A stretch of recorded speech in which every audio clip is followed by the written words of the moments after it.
कौची तो चाहोही कि तोरा भोलोगे हमारा बताने।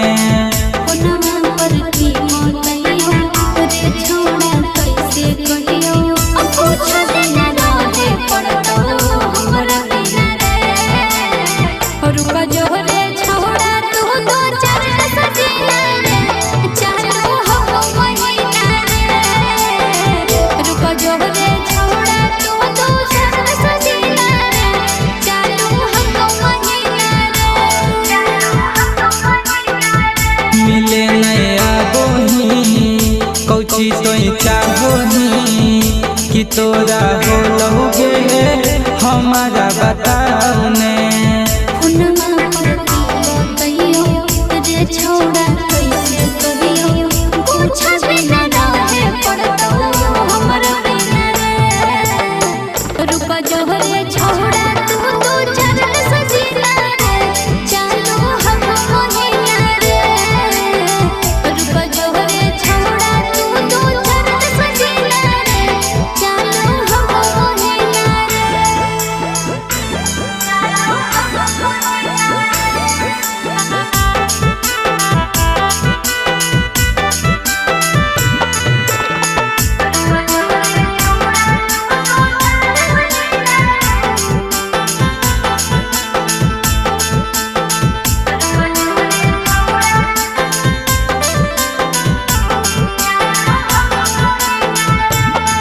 अब पूरे महीना में 4 दिन बोही बाकी दिन ऐसी जाओ।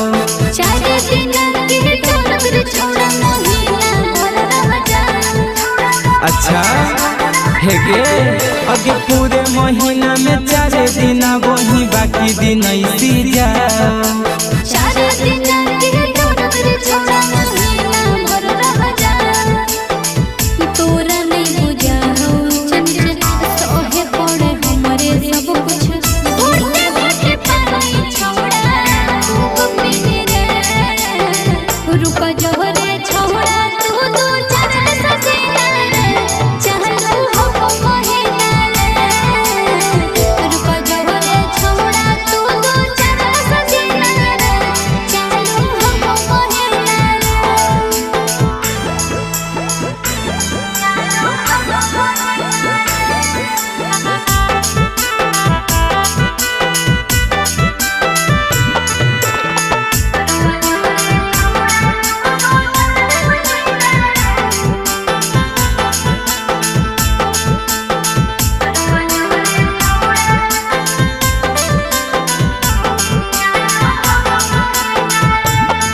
अब देखे के बड़ी मन करो भेंट करे आ जो एक बेर। मिलते हमसे खेला छोड़ा खेले लगने थे। अच्छा सुन अब देखे के बड़ी मन करो भेंट करे आ जो एक बेर। मिलते हमसे खेला छोड़ा खेले लगने थे।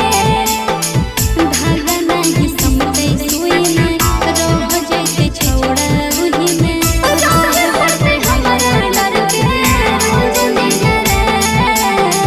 रुका जोहरे छोड़ा तू तो चल सजीना रे। चलो हो महीना रे। रुका जोहरे छोड़ा तू तो चल सजीना रे। चलो हो महीना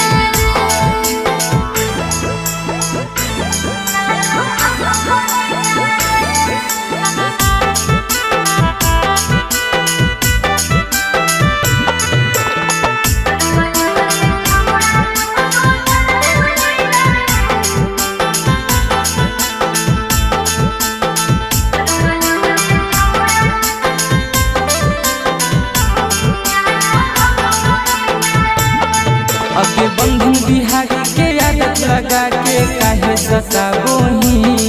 और सब कुछ बदले उठा मोरे छोड़ा काहे भूखा होही। अच्छा सुन अब बंधन बिहारी के आदत लगा के काहे सताबोही। और सब कुछ बदले